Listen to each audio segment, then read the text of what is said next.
Eu não estou dizendo que vocês estão anunciando, nós estamos anunciando, mas eu acho que, eu gosto muito, já estou falando demais, mas eu gosto muito daquela frase de São Paulo, vocês devem se recordar, que vocês dominam a Bíblia, nós carregamos essências preciosas em frascos, em vidros, em cálices quebradiços. Então isso que nós anunciamos no mundo, Deus é um negócio super precioso e nós, seres mortais, problemáticos, anunciamos isso. Eu vou procurar falar da maneira mais clara e didática possível. Por isso eu vou fazendo passos.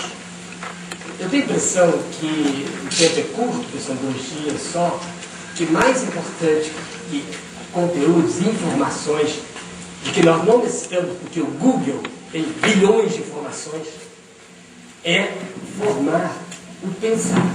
Primeira afirmação, real, inteligência do real. Essa coisa assim, meio filosófica, mas bem simples. O que é o real? É aquilo que não pode não ser o que é.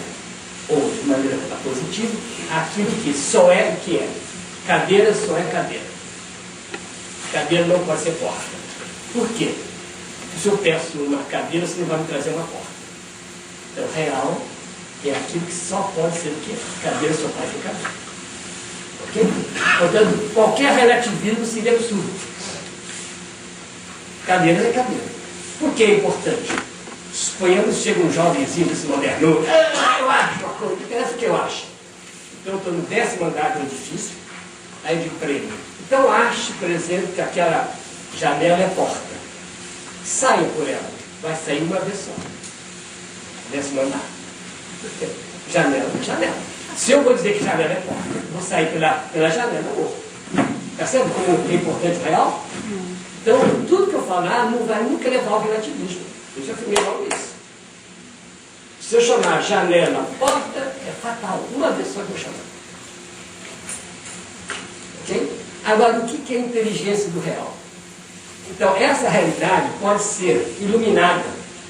Vamos imaginar que aqui nós tivéssemos uma sala escura. Há uma cadeira aqui. Não. Aí eu ando, pá, assim. Aí, iluminei com a pancada. Percebe? Pela dor da minha perna, eu disse, há uma cadeira. Antes eu não conseguia ver.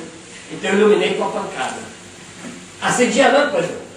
Aí já iluminei com os olhos. É consistente com o tato. Tinta nova com o cheiro. E alguém deixou uma bala aqui com a língua. Percebe? Então eu vou iluminando o real com elementos teóricos. Os 5 sentidos é a primeira coisa que eu faço. Então, diante de qualquer real, eu quero iluminar com os 5 sentidos. Mas os sentidos só ficam numa realidade concreta. Agora, uma realidade espiritual como fé, por exemplo, vamos pedir algumas palavras aqui. Você aqui tem papel já? Não. Ele se escreve? Então, nós vamos ter a palavra fé. Pode ser mais alto? Então, o que eu vou fazer? E sociedade atual.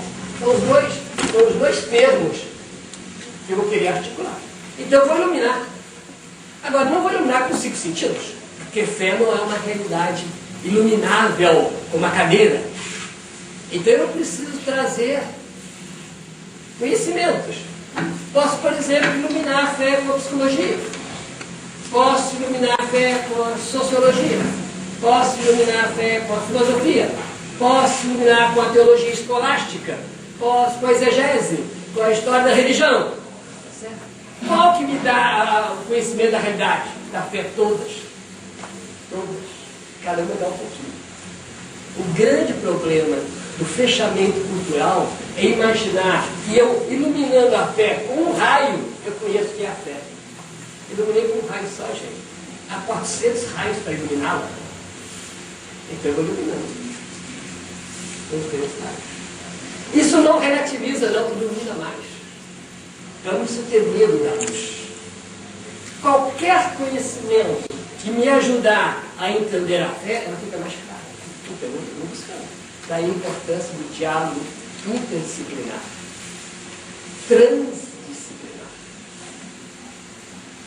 e pluridisciplinar. Esses 3 com o conhecimento, vão ajudar a iluminar. Primeira coisa. Então, o que eu vou fazer com vocês é tentar iluminar a fé e a sociedade. Segunda coisa.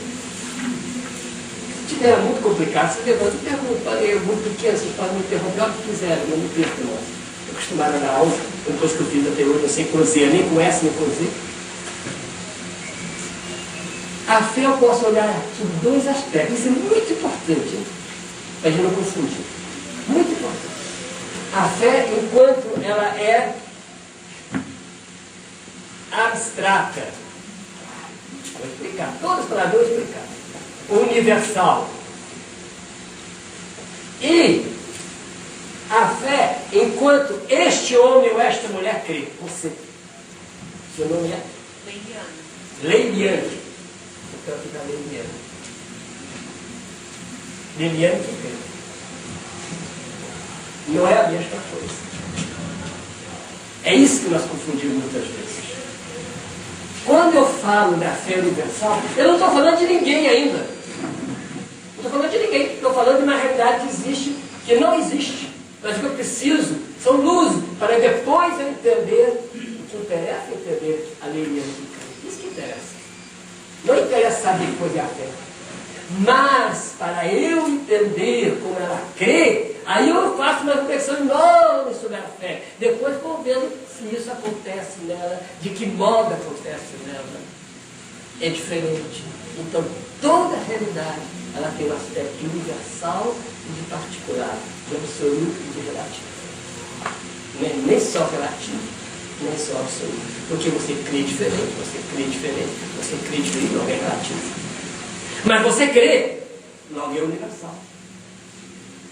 Você crê, logo existe fé. Mas você que crê, é você é particular, você é cearense, está no Ceará, 2008, junho, etc. Tudo isso é relativo. Todas as circunstâncias são relativas. Mas existe alguma coisa absoluta da fé que você realiza de modo relativo.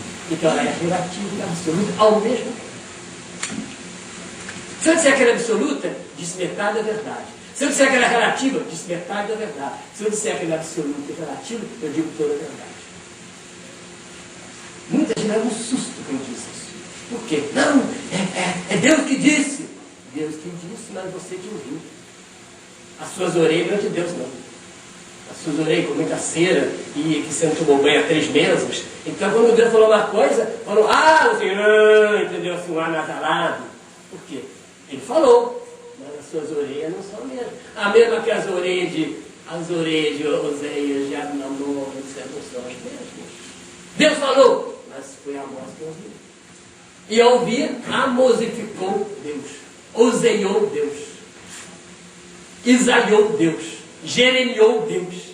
Porque são pessoas concretas, localizadas no tempo, no espaço, na cultura, no gênero.